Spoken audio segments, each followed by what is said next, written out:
Et quand il arrive à l'Odja, il dit que là aussi, vous dites quoi? Vous êtes non, mais il n'a plus d'espoir. Mais moi, je me pose juste une question. Juste une question. Comment un pays mort ou un État mort peut-il payer à son président de la République, donner à son président de la République pour un mois l'argent qui peut prendre en charge la rémunération d'un président français pendant 10 ans? Le président français touche pratiquement 15 000 € le mois. Si vous multipliez par 12, ça vous fait pratiquement 180 000 €. Si vous multipliez par 5, ça vous fait 900 000 €. Pour qu'il arrive à avoir ne fût-ce que 1 800 000 €, il doit faire pratiquement 2 mandats, 10 ans. Mais nous, l'État décédé, l'État mort, arrive à donner à son président 2 millions de $ le mois. Ce qui veut dire qu'il n'a pas compris les vrais enjeux.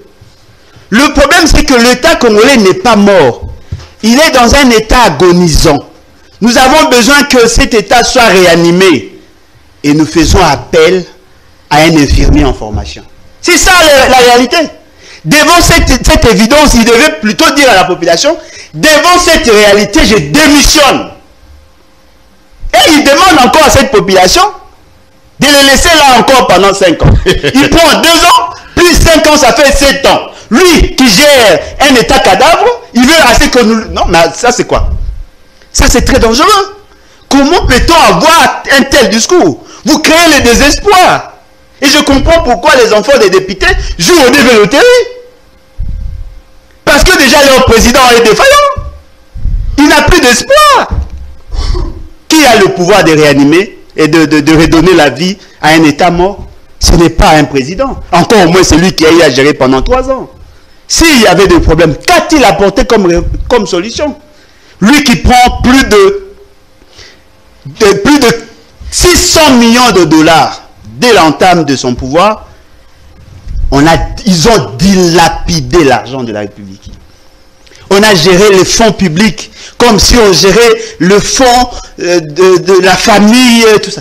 Ce qui veut dire que lui aussi a participé. Et ce qui est encore grave, lorsqu'il parle de 60 ans là, il oublie que son père a assumé de hautes fonctions. Il oublie que son père a été ministre au plan. Il oublie que son père a été ministre de la Justice. Il oublie que son père a été ministre de l'Intérieur. Il oublie que son père a géré l'ENDA, l'École nationale d'administration, de droit et d'administration. Il oublie que son père a géré le lac, la ligne aérienne congolaise. Tous les secteurs qui touchent à la vie nationale.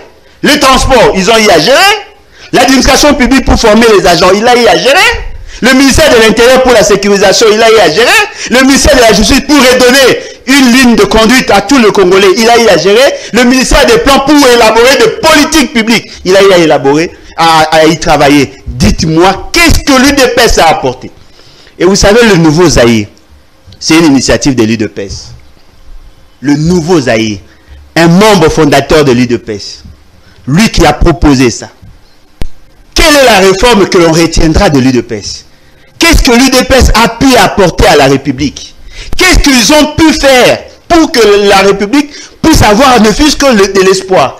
Quand ils font, ils n'ont rien fait. Mais je peux vous citer la réalisation, comme les bévues. Etienne Tshisekedi était là, lorsqu'on a pris les biens qui appartenaient au privé, pour donner aux amis et connaissances, Etienne Tshisekedi était là. Vous prenez la compagnie LAC. Si la compagnie LAC est en faillite, c'est vers les années où lui, il était gestionnaire. Il y a même une maison de la société LAC qui a été prise par une famille alimentée. Le bâtiment de l'ENDA, aujourd'hui, appartient à une famille. Il y a une société, Maranalai, qui a été créée ici vers les années 80-90, où on a promis à la population de construire des maisons. Les gens ont souscrit, mais on n'a pas construit.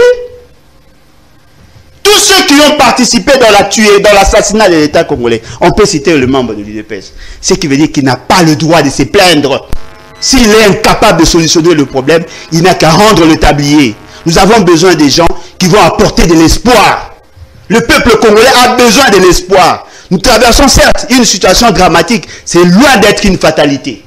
Il faut vendre de l'espoir à la jeunesse. Ne dites pas à la jeunesse que vous êtes une génération sacrifiée. Ne dites pas à la jeunesse que votre pays est déjà mort. Ne dites pas à la jeunesse que nous n'avons rien à faire. Non.